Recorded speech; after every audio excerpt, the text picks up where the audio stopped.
बिस्मिल्लाहिर्रहमानिर्रहीम गाइस। आज हम स्टार्ट कर रहे हैं अपनी एंडोक्राइन की पैथोलॉजी। और इसमें जो हमारा सबसे पहला टॉपिक है वो क्या है, SIADH, यानी कि syndrome of inappropriate antidiuretic hormone secretion. यानी कि आपकी बॉडी के अंदर एक्सेसिवली विदाउट एनी रीज़न आपकी जो सी बॉडी के अंदर जो वाटर है वो क्या हो रहा है, रीअब्जॉर्ब हो रहा है। ठीक है। और सबसे पहले वो कहता है characterise by excessive free water retention, euvolomic hyponatremia with continued urinary sodium excretion, urine osmolality more than serum osmolality। कहने का मतलब ये है कि आपका जो ADH होता है वो आपका पोस्टीरियर पिट्यूटरी से जो है वो आपको पता है कि वहाँ पे स्टोर होता है।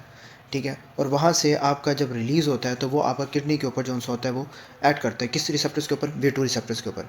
जब वो V2 रिसेप्टर्स पे एक्ट करता है तो वहाँ से आपके एक्वापोरिन जो चैनल्स होते हैं, एक्वापोरिन जो चैनल्स होते हैं उन पे एक्ट करते हैं। जब ये उन पे एक्ट करते हैं तो उसकी वजह से जो वाटर होता है वो क्या होता है, रीअब्जॉर्ब हो जाता है। अब ऐसा ही ADH के अंदर वो कहता है इनअप्रोप्रिएट ADH सेक्रेशन, यानी कि अननेसेसरी तौर पे जो ADH है वो क्या हो जाता है, ज़्यादा हो जाता है। उसकी वजह से जो बॉडी में, अब सारी बात है ADH का काम क्या है, वाटर को रीअब्जॉर्ब करना। उससे क्या होता है कि बॉडी के अंदर जो वाटर है उसकी जो सी अमाउंट है वो क्या हो जाती है, बढ़ जाती है। EU वोलेमिक हाइपोनेट्रीमिया का मतलब यह है कि बॉडी के अंदर जब वाटर बहुत ज़्यादा हो जाता है, क्या होगा, वाटर बहुत ज़्यादा होगा तो उसकी वजह से जो हमारे आयंस होते हैं यानी कि सोडियम वगैरह होता है, वो सोडियम क्या हो जाते हैं, सारा इसमें क्या हो जाता है, डाइल्यूट हो जाता है। क्लियर। अब जब वाटर ज़्यादा होगा, सोडियम जो होता है वो ज़्यादा डिल्यूट होता है, तो उसकी डिल्यूशन की वजह से जो सोडियम की मिकदार होती है वो क्या हो जाती है, कम हो जाती है। यानी कि आप एक चम्मच एक जग के अंदर डाल दें तो उसकी कोई अहमियत नहीं होगी, ऐसी है ना। तो इसी तरीके से आपकी जो सोडियम है वो क्या हो जाता है, कम हो जाता है। अब उसकी वजह से जो आपका वॉल्यूम है वो स्लाइटली हाई हो जाता है और बॉडी जो सी है वो क्या करती है, कंपनसेट करती है। ठीक है। और इन दिस रिजल्ट इसमें कोई एडिमा या डिहाइड्रेशन नहीं होती। अब वो कहता है विद कंटिन्यूड यूरिनी, मतलब आपकी जो पेशाब में से आपकी जो सोडियम है वो क्या हो जाता है, अब बाहर निकलता जाता है। जब सोडियम आपको पता है कि आपको बाहर निकलेगा तो उसकी वजह से आपको पता है आपका जो वाटर होता है वो हमेशा आपके सोडियम को फॉलो करता है। क्लियर। तो इसी तरीके से हमारी बॉडी जो है वो उस तरीके से कंपनसेट कर रही होती है। यानी कि जब बॉडी के अंदर वॉल्यूम ज़्यादा होता है तो आपका रास जो होता है वो सप्रेस हो जाता है और आपका ANP BNP क्या हो जाते हैं, ज़्यादा हो जाते हैं। यानी कि ANP और BNP जो होते हैं वो क्या हो जाते हैं, ज़्यादा। और ये ANP BNP क्या होते हैं, आपके जो बॉडी के अंदर हाइपरटेंसिव कंडीशन होती है तो ये आपकी वाइजोडाइलेशन का जो होता है वो काम कर रही होती हैं और ये आपकी बॉडी को जो होता है वो बाहर निकाल रही होती हैं और आपके सोडियम जो होता है वो बाहर निकल जाता है। यूरिन ऑस्मोलैरिटी जो ज़्यादा होती है as compare to serum osmolarity. क्यों? क्योंकि सोडियम आपका बाहर निकल रहा है। जहाँ पे आपके आयन ज़्यादा वहाँ की ऑस्मोलैरिटी ज़्यादा। क्लियर। वो कहता है body respond to water retention with decrease aldosterone, मैंने अभी आपको बता दिया। ANP BNP ज़्यादा हो जाते हैं, increase urinary excretion, normalisation of extra cellular fluid volume और हाइपोनेट्रीमिया। यानी कि इस कंडीशन के अंदर आपका सोडियम जो होता है वो बेशक बॉडी के अंदर कम हो, लेकिन अब हमारी बॉडी के अंदर ADH क्योंकि रिलीज हो ही रहा है तो हमने अपनी बॉडी को किसी ना किसी तरीके से इक्विलिब्रियम मतलब कि नॉर्मल कंडीशन के अंदर लेके आना ज़रूरी है। उस ज़रूरी के लिए सोडियम को बाहर जाना पड़ता है। उसी वजह से आपका जो वाटर उसको फॉलो करता है और उस बिहाफ पे आपकी जो बॉडी है वो आपकी कहीं ना कहीं जो है वो स्टेबल होती है। लेकिन सोडियम फिर भी कम होता है, लेकिन उसके लिए हम जो सोडियम है उसके लिए फिर हम उनको सोडियम की जो साल्ट टैबलेट्स हैं वो देते हैं ताकि उससे सोडियम जो है वो बढ़ जाए उनकी बॉडी के अंदर। ट्रीटमेंट में वही है कि हमने फ्लूइड हमें उसे नहीं देना, साल्ट टैबलेट्स देनी है ताकि सोडियम जो है वो ज़्यादा हो जाए। हेपाटोनिक सलाइन जो होता है ना ये हम सीवियर केसेस में देते हैं अगर बहुत ही सीवियर केसेस हो जाए। डायरेटिक्स दे सकते हैं, यानी कि डायरेटिक्स वही लासिक्स वगैरह देंगे कि पानी बाहर निकले। ADH एगोनिस्ट जो होता है एंटागोनिस्ट, यानी कि ADH को रोकने के लिए टोलवेप्टोन कोनिवेप्टोन ये देते हैं। ऐसे ADH की काजेज क्या है, heat of water. Heat of water में क्या है आपका हेड ट्रॉमा, यानी कि किसी ना किसी कोई इंजरी वगैरह हुई जिसकी वजह से आपका जो हाइपोथैलेमस या पिट्यूटरी वो डिसफंक्शन हो गया और उसकी वजह से आपकी जो ADH है उसकी जो है वो सिक्रीशन वो क्या होने लगी, ज़्यादा होने लगी, मतलब अनकंट्रोल जो है वो सिक्रीशन ज़्यादा होने लगी। एक्टोपिक ADH यानी स्मॉल सेल लंग कैंसर, उसमें जो ट्यूमर है वो खुद ब खुद, खैर इसकी तो पैथोलॉजी अननोन ही हमेशा रही है स्मॉल सेल लंग कार्सिनोमा की कैसे ADH जो है वो बना होता है, तो ट्यूमर खुद ब खुद जो है वो ADH बनाता रहता है। एक्सोजीनियस हार्मोन यानी कि वैसोप्रेसिन, डेस्मोप्रेसिन, ऑक्सीटोसिन, ये जितने भी होते हैं हम बाहर से जो दे रहे होते हैं उसकी वजह से भी आपका क्या होता है, जो वाटर है उसकी रीअब्जॉर्प्शन होना स्टार्ट हो जाती है। नमूनिया या TB की कंडीशन में भी देखा गया है कि आपकी जो वाटर है उसकी जो है रिटेंशन जो है वो ज़्यादा हो जाती है। ड्रग्स में आपके SSRIs हैं, कार्बामिज़ापिन है, साइक्लोफॉस्फामाइड्स हैं, ये सारी जो ड्रग्स होती हैं यानी कि हील्ड अप आपने याद रखना है हील्ड के नाम से कि इन कंडीशंस के अंदर आपको काजें देखने को मिलती हैं। यानी कि आपके जो ऐसा ये ADH है उसमें आपने सिर्फ इतना याद रखना है कि पानी जो होता है वो बॉडी के अंदर जो है वो ज़्यादा रिटेन हो रहा होता है। जब बॉडी के अंदर वाटर ज़्यादा रिटेन होगा उसको बॉडी कंपनसेट करने के लिए सोडियम जो होता है वो आउट यानी कि बॉडी से बाहर जाना स्टार्ट हो जाता है, सोडियम ज़्यादा डिल्यूट हो जाता है, इसलिए EU वोलेमिक हाइपोनेट्रीमिया होता है जिसकी वजह से आपको सोडियम बाहर निकल जाता है, वाटर उसको फॉलो करता है और यूरिन जो होता है इसके अंदर कॉन्सेंट्रेटेड हो जाता है और सोडियम यूरिन में जब ज़्यादा हो जाता है तो उसको हम कहते हैं कि सीरम की ऑस्मोलैरिटी यूरिन की ऑस्मोलैरिटी ज़्यादा हो गया और सोडियम को कंपनसेट करने के लिए हम क्या देते हैं आपका साल्ट टैबलेट्स और फ्लूइड की हम रिस्ट्रिक्शन करवा देते हैं। अब इसके अंदर अब कहीं भी अगर आपके पास फॉर एग्जाम्पल एक क्वेश्चन आ जाए कि 65 ईयर्स ओल्ड आपके पास आया और उसको क्या हो रही है, कन्फ्यूजन हो रही है, सोडियम उसका 120 है, ठीक है, और यूरिन की जो ऑस्मोलैरिटी है वो आपकी क्या है, ज़्यादा। इसके अलावा पेशेंट के अंदर किसी किस्म का कोई भी एडिमा नहीं है तो अपने डायग्नोज क्या बनाना है, SIADH, ठीक है, SIADH because of small cell lung carcinoma. क्यों, आपके 65 ईयर्स की हिस्ट्री है लेकिन इसके अंदर वो कहेगा ओल्ड स्मोकर भी है वो, that can relate to small cell lung carcinoma, ठीक है। अच्छा जी, नेक्स्ट आपका आ जाता है जी primary polydipsia and diabetes insipidus. इसके अंदर क्या होता है, प्राइमरी पोलीडिप्सिया के अंदर आपकी एक्सेसिव वाटर की मतलब आप पानी पेशेंट जो होता है ना वो बहुत ज़्यादा जो होता है वो पानी पी रहा होता है। अब किस रीज़न की वजह से, साइकेट्रिक इलनेस की वजह से भी हो सकता है, हाइपोथैलेमिक लीजन या जो आपके थ्रेड सेंटर के ऊपर इफेक्ट कर रहे होते हैं। अब स्किज़ोफ्रेनिया जो होता है वो सबसे कॉमन इसमें देखा गया। इसके अंदर अब आपको पता है अब जब आप ज़्यादा से ज़्यादा जो है वो पानी पी रहे हैं, अब उसकी वजह से क्या होता है कि आपकी जो सीरम की ऑस्मोलैरिटी है वो क्या होना स्टार्ट हो जाती है, कम। क्यों, पानी बढ़ जाता है, पानी जब बढ़ता है तो आयंस की मिकदार कम हो जाती है और जो ब्लड होता है वो क्या हो जाता है, डाइल्यूट कर जाता है, तो इसलिए सीरम की ऑस्मोलैरिटी कम और जो ब्लड होता है वो क्या हो जाता है, डाइल्यूट। ADH का लेवल कम या नॉर्मल जो होता है क्योंकि बॉडी समझती है कि शायद पानी ज़्यादा है तो ADH जो वो क्या कर देती है, बंद कर देती है, लेकिन ये नहीं पता होता कि साइकेट्रिक पेशेंट पानी पिए जा रहा है।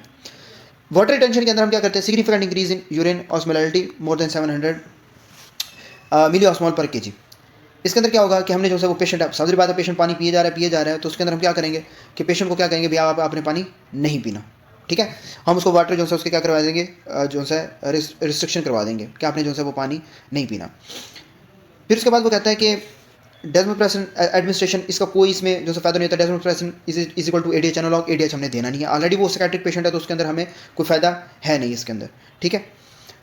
ट्रीटमेंट में हम क्या करेंगे कि वाटर की जो है वो हम रिस्ट्रिक्शन करवा देंगे और यही जो है वो आपकी हेल्पफुल रहती है कि जब हम पानी बंद करते हैं तो ADH जो है वो वापस जो है वो एक्टिवेट हो जाता है और जब ADH जो है वो वापस से एक्टिवेट होता है तो वो क्या कहते हैं अपना किडनी के जो है वो पानी जो है वो रीअब्जॉर्ब करता है और यूरिन जो है वो दोबारा से कंसनट्रेट हो जाता है, ठीक है। और इसके अंदर इस पूरे प्राइमरी पोलीडिप्सिया के अंदर जो आपका किडनी होता है, याद रखना ये बिल्कुल आपका नॉर्मल होता है, बस आपने ये याद रखना है कि प्राइमरी पोलीडिप्सिया के अंदर जो पेशेंट होता है वो खुद ज़्यादा पानी पीता रहता है जिसकी वजह से आपका जो ब्लड होता है वो आपका क्या कर जाता है, डाइल्यूट कर जाता है और इसकी वजह से जो ADH होता है वो जो है वो सप्रेस ही रहता है क्योंकि ऑलरेडी पानी जो है तो वो ज़्यादा होता है, हमारी बॉडी ये डिटेक्ट कर लेती है कि शायद पानी जो है वो ज़्यादा ADH की ज़रूरत नहीं है, लेकिन इसके अंदर किडनी आपको बिल्कुल नॉर्मल होता है, इसलिए पानी जो है वो आपके रिस्ट्रिक्शन मतलब पानी के बंद करने पर आपको जो है वो यूरिन है वो दोबारा से जो है वो कंसनट्रेट हो जाता है। इसलिए जब भी आपके पास साइकेट्रिक पेशेंट है with a history of polyuria dilute urine और वाटर की रिस्ट्रिक्शन पे उसको कोई ना कोई इंप्रूवमेंट दिखाई दे रही हो तो it is a condition of primary polydipsia. फिर आ जाता है सेंट्रल का मतलब क्या, ब्रेन, यानी कि आपका ब्रेन से ADH जो है वो रिलीज नहीं हो रहा, ठीक है, यानी कि प्रॉब्लम आपकी कहाँ पे आ रही है, हाइपोथैलेमस में या फिर आपके पिट्यूटरी के अंदर। अब इसके अंदर वो कहता है कि या कोई अननोन कॉज हो सकती है या आपकी ब्रेन इंजरी हुई हो, ट्रॉमा जिसकी वजह से आपके पिट्यूटरी की हाइपोथैलेमस पे कोई इफेक्ट हो रहा हो या ऐसी कोई सर्जरी हुई हो, उसकी वजह से क्या होता है आपकी सीरम की जो ऑस्मोलैरिटी है वो क्या हो जाती है, ज़्यादा हो जाती है। सबसे सी बात है जब आपका ADH जो है वो कम रिलीज होगा तो पानी आपका जो वाटर है वो आपका रीअब्जॉर्ब कम हो जाएगा, जब वाटर रीअब्जॉर्ब कम होगा तो पानी का जो हमारा बॉडी है उसके अंदर जो आयंस है उसकी जो मिकदार है वो ज़्यादा हो जाएगी, जब वो ज़्यादा होगी तो सीरम की ऑस्मोलैरिटी ज़्यादा हो जाएगी, यानी कि जब वाटर लॉस होगा तो ब्लड क्या हो जाएगा कंसनट्रेटेड और ADH का जो लेवल होता है वो क्या हो जाता है, कम। That is the main defect कि सेंट्रल डायबिटीज यानी कि ब्रेन से आपका ADH जो है वो रिलीज नहीं हो रहा। नो चेंज और slight increase in urine osmolarity, कोई चेंजेस नहीं होती जो यूरिन की ऑस्मोलैरिटी है क्योंकि साफ सी बात है आपका जो पानी है वो आपका जो है वो उसके अंदर जा रहा है तो उसका ऐसा कोई वो नहीं होता, लेकिन सीरम की ऑस्मोलैरिटी आपकी बढ़ जाती है। सिग्निफिकेंट आपकी जो डेस्मोप्रेसिन है significant increase in urine osmolarity more than 50%। इसके अंदर हमने डेस्मोप्रेसिन देनी होती है, desmopressin is basically your ADH analogue, यानी कि ये ADH ही होता है, बस ये है कि हमने बाहर से देना होता है। जब आप आर्टिफिशियली ADH देते हैं तो आपकी किडनी जो है रिस्पॉन्ड करती है और इसकी वजह से जो है वो क्या होता है, वाटर जो है वो रीअब्जॉर्ब होना स्टार्ट हो जाता है और ये सीरम की ऑस्मोलैरिटी क्या हो जाती है, ठीक हो जाती है।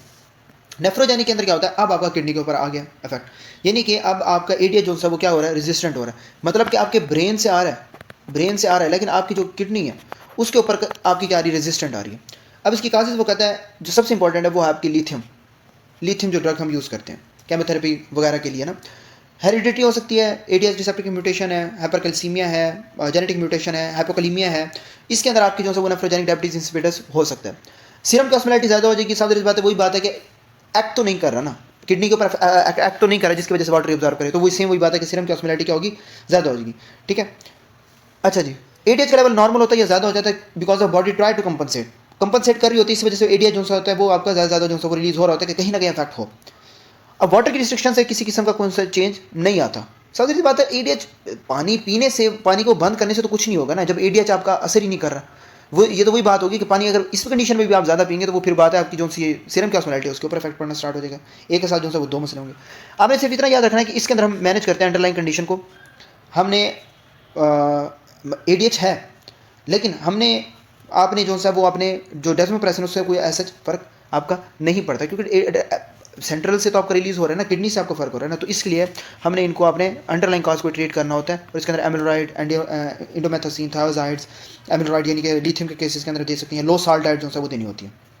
ठीक है, पेशेंट कभी भी आपके पास आए लिथियम की हिस्ट्री के साथ with polyuria and no response to desmopressin, this is the case of nephrogenic diabetes insipidus. ठीक है, नेक्स्ट आपका आ जाता है हाइपोपिट्यूटरीनिज्म। हाइपोपिट्यूटरीनिज्म में क्या होता है कि आपकी जो पिट्यूटरी ग्लैंड है, आपका जो पिट्यूटरी ग्लैंड है उसके जो फंक्शन है वो क्या हो जाए, कम हो जाए। अब आपको पता है कि आपका जो पिट्यूटरी ग्लैंड है वो इंपॉर्टेंट रोल प्ले करता है हर हार्मोन्स को रिलीज़ करने में। यानी कि आपका ACTH है तो ACTH आपका एड्रिनल कॉर्टेक्स के ऊपर असर करता है और आपका जो है वो क्या करता है, कॉर्टिसोल को रिलीज़ करवाता है। ऐसे ही आपका TSH है, ऐसे ही आपका LH है और FSH है जो आपको क्या कर रहे होते हैं, गोनैड्स के ऊपर कर रहे होते हैं। ग्रोथ हार्मोन है जो आपका इंसुलिन ग्रोथ फैक्टर को जो है रिलीज़ करवा रहे होते हैं। तो सारे जो होते हैं वो कर रहे होते हैं। ठीक है, और सारे हाइपोथैलेमस के जो है वो हाइपोथैलेमस जो है वो कंट्रोल कर रहा होता है।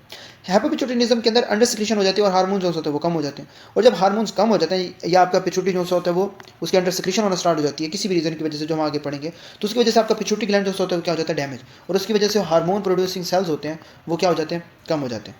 ठीक है ना, उसके रिजल्ट में आपका सबसे सी बात है कॉर्टिसोल कम बनेगा। ठीक है, कॉर्टिसोल कम बनेगा बीच में लीड टू हाइपोटेंशन।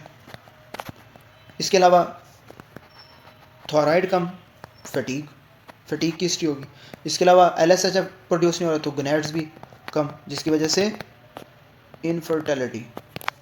पहले वो बात करते हैं नॉन सिक्रेटिंग पिट्यूटरी एडेनोमा या कार्नियोफ्रेंजियोमा। अब ये जो दोनों ट्यूमर है ना, ये आपका ऐसे समझ लें कि ये हार्मोन नहीं बना रहे होते, बस ये आपका ये होता है कि आपके जो पिट्यूटरी ग्लैंड है उसको ऐसे समझ लें कि आपको क्या कर रहे होते हैं, ऐसे करके कंप्रेस कर रहे होते हैं, बस इनका सिर्फ ये काम है। जब ये कंप्रेस करते हैं तो उसकी वजह से आपकी जो ब्लड सप्लाई है, आपकी जो ब्लड सप्लाई है वो क्या हो रही होती है, कंप्रोमाइज़ हो रही होती है, जिसकी वजह से पेशेंट को क्या हो रहा होता है, इस्कीमिया हो रहा होता है। ठीक है, तो जब इस्कीमिया होता है, जब प्रेशर आपका ज़्यादा होता है तो ब्लड सप्लाई कम और नॉर्मल सेल जो आपके डैमेज होने जाते हैं और आपके हार्मोन्स कम हो जाते हैं। और इन पेशेंट के अंदर मैक्सिमम आपको विजुअल डिफेक्ट देखने को मिल रहे होते हैं बिकॉज ऑफ आपका जब पिट्यूटरी ग्लैंड के ऊपर जोर पड़ रहा होता है तो आपका ऑप्टिक क्याज़मा भी कहीं ना कहीं आपका जो होता है वो उसमें जो है वो डैमेज हो रहा होता है।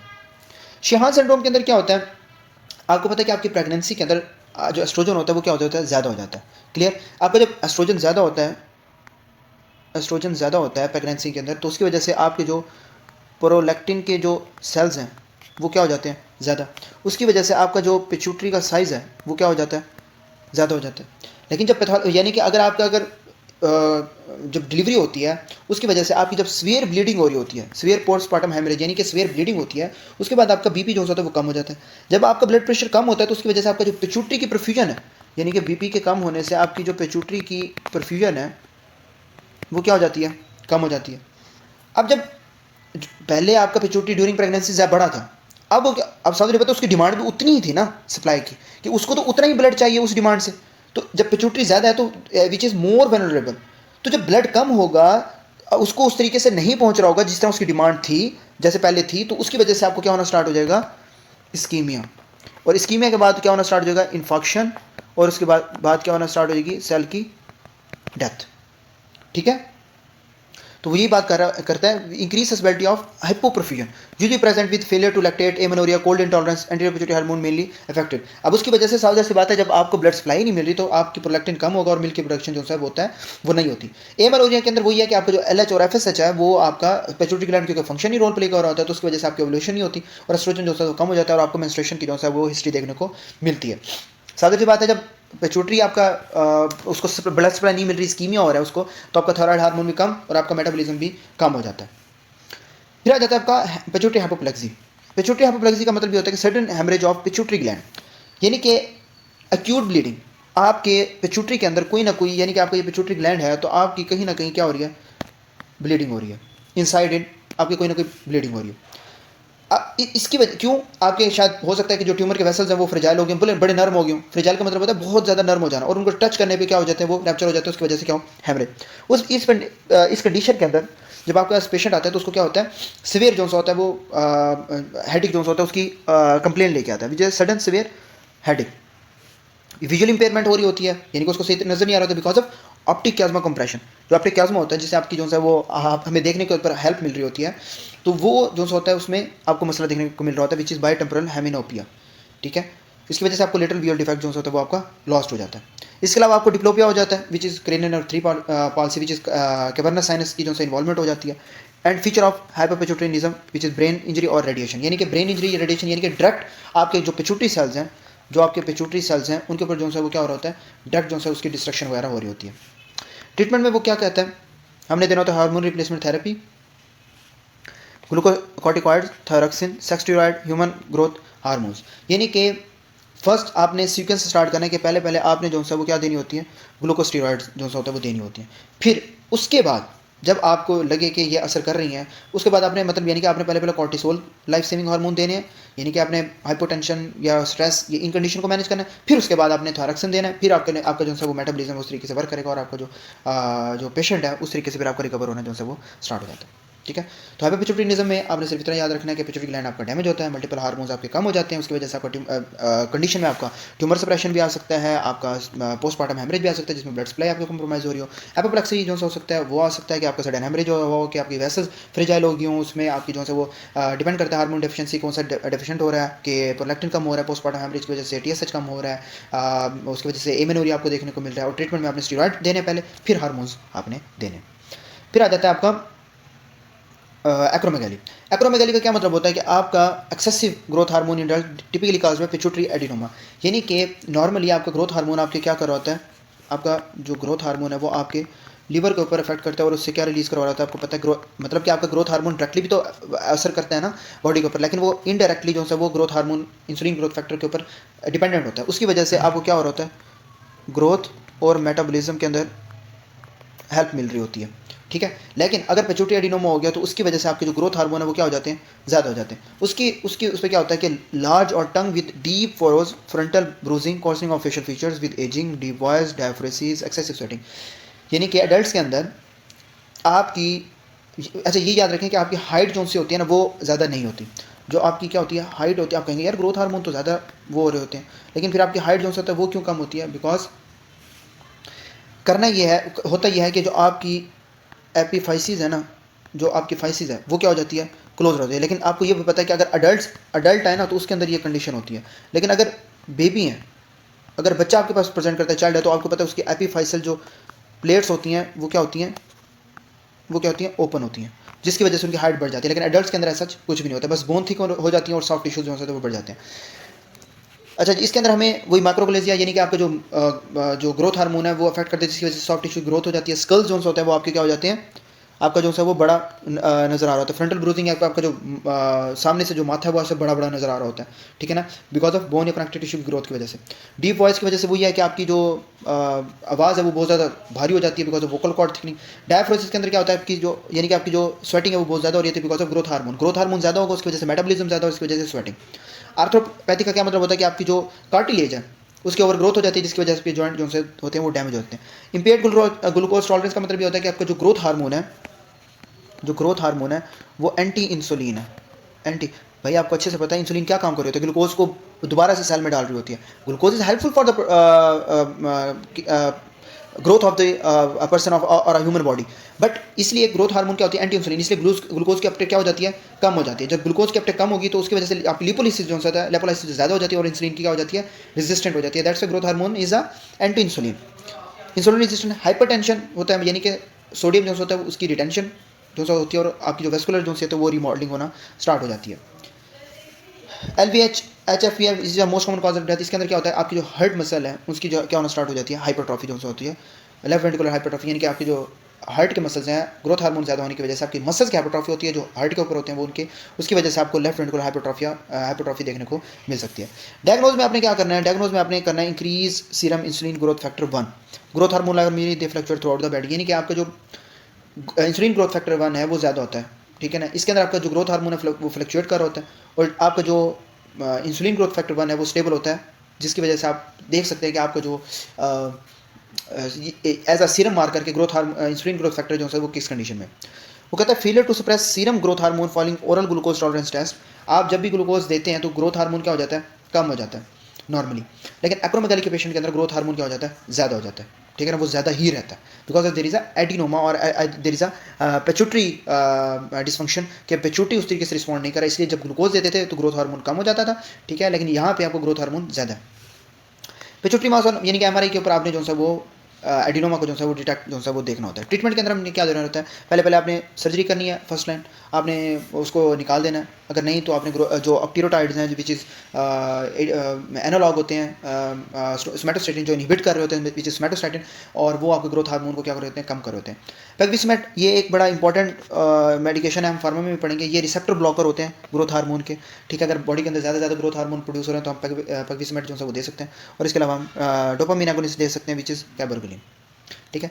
तो एक्रोमेगाली में आपने क्या याद रखना है कि आपके अडल्ट्स के अंदर ज़्यादा होता है, ठीक है, जिससे आपकी जो बोन्स है वो बड़ी हो जाती हैं, सॉफ्ट टिश्यूज बढ़ जाते हैं, हाइट नहीं बढ़ती बिकॉज ऑफ एपिफाइसिस आपकी क्लोज हो जाती है अडल्ट पेशेंट में आपको कोर्स फीचर्स, बड़ी जुबान आपको नजर आ रही होती है, इंसुलिन रेजिस्टेंट हो सकती है। डायग्नोसिस में आपने IGF-1 करवाना होता है और ग्लूकोज टेस्ट करवाना होता है, जिससे आपको जो है वो ग्रोथ हार्मोन सप्रेस नहीं होता। बाकी आपने सर्जरी और स्मेटोस्टेटिन